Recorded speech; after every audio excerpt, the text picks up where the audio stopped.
ବାଘ ବାଘ ସର୍ବଦା ବାଘ ବାଘ ତ ରହିବ ଗର୍ଜନ କରିବ ମାଟି ପାଇଁ ଗର୍ଜନ କରିବ ମା ପାଇଁ କରିବ ମଣିଷ ପାଇଁ କରିବ। ଖଣ୍ଡେଇ ହେଉଛି ଗୋଟେ ଭାଇଚାରାର ପର୍ବ ଏବଂ ଏକତାର ପର୍ବ ଏବଂ ଆମ ଭିତରେ ସଂସ୍କୃତି ପରମ୍ପରାକୁ ବଜାୟ ରଖିବାର ପର୍ବ। ଏ ସାଙ୍ଗରେ ଆମର ନବରଙ୍ଗପୁର ଜିଲ୍ଲାରେ କିଭଳି ଭାବରେ ବର୍ଷକୁ ଥରେ ଯେତେବେଳେ ମଣ୍ଡେଇ କରାଯାଉଛି ବିକାଶର ଧାରା କେତେ ଆଗକୁ ଯାଇଛି ସେଟା ମଧ୍ୟ ଆଲୋଚନା କରାଯାଏ।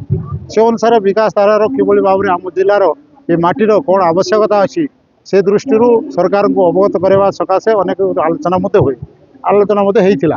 ସେଇ ପରିପ୍ରେକ୍ଷୀରେ କେତେଜଣ ଭଦ୍ର ବ୍ୟକ୍ତି ସେମାନଙ୍କର ବୋଧେ ସେମାନଙ୍କୁ ଭଲ ଲାଗିନଥିବ ମାଟିର କଥା ବିକାଶର କଥା କହିଲା ବେଳକୁ ଟିକେ ସେମାନଙ୍କୁ ବାଧିଥିଲା। ସେ କେତେ ଜଣ ସେଠି ଇଏ ହେଉଥିଲେ। ସେ ଅନୁସାରେ ଆମର ମଞ୍ଚଟା ପ୍ରାୟ ଭଲ ଥିଲା ଏବଂ ସବୁ ବର୍ଷ ବିଷୟ ଆଲୋଚନା ହୁଏ। ପ୍ରତ୍ୟେକ ବର୍ଷ ଆମେ ଷ୍ଟଲ୍ ମାଧ୍ୟମରେ ଓଡ଼ିଶାର ବିକାଶକୁ ଆମେ ଦେଖାଇଥାଉ। ତେଣୁ ଓଡ଼ିଶାରେ ବିକାଶକୁ ଆମ ନବରଙ୍ଗପୁର ଜିଲ୍ଲାର ବିକାଶ କ'ଣ ଅଛି, କ'ଣ ଆବଶ୍ୟକତା ପୁଣି ଅଛି ମାଟିର, ଏ ମାଟିର ଗୋଟେ ସୁଯୋଗ୍ୟ ସନ୍ତାନ ହିସାବରେ ମୋର କର୍ତ୍ତବ୍ୟ ଥିଲା ସୁଯୋଗ୍ୟ ସନ୍ତାନ ହିସାବରେ ମାଟିର କଥାକୁ ଉଠାଇବା ପାଇଁ।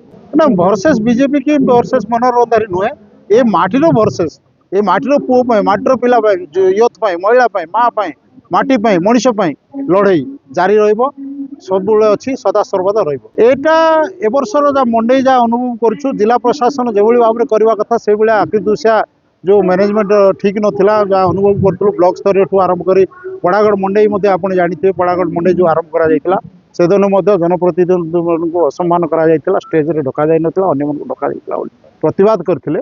ଏହି ସବୁ ସଂଖ୍ୟାରେ ଅନେକ ଜିଲ୍ଲା ପରିଷଦ ସଭ୍ୟ ମଧ୍ୟ ଏଥର ଆସିନାହାନ୍ତି, ଚେୟାରମ୍ୟାନ୍ ମଧ୍ୟ ବୟକଟ୍ କରିଛନ୍ତି। ତେଣୁ ମଣ୍ଡେଇ ଏଭଳି କରିବା କଥା ନୁହଁ। ମଣ୍ଡେଇ ଜିଲ୍ଲା ପ୍ରଶାସନ ନ୍ୟୁଟ୍ରାଲି ସମସ୍ତଙ୍କୁ ଡାକିବା କଥା, ଏକତରଫା ଭାବେ କରିବା ଉଚିତ ନଥିଲା। ଏଇଟା ଅନୁଭବ ଏଥର କରାଯାଇଥିଲା। ତେଣୁ ସେମାନେ ଅନେକ ସମୟରେ ମଧ୍ୟ ପ୍ରୋଟୋକଲର ବାହାରେ ମଧ୍ୟ ସେମାନେ ଅନେକ କଥା କରିଥିଲେ।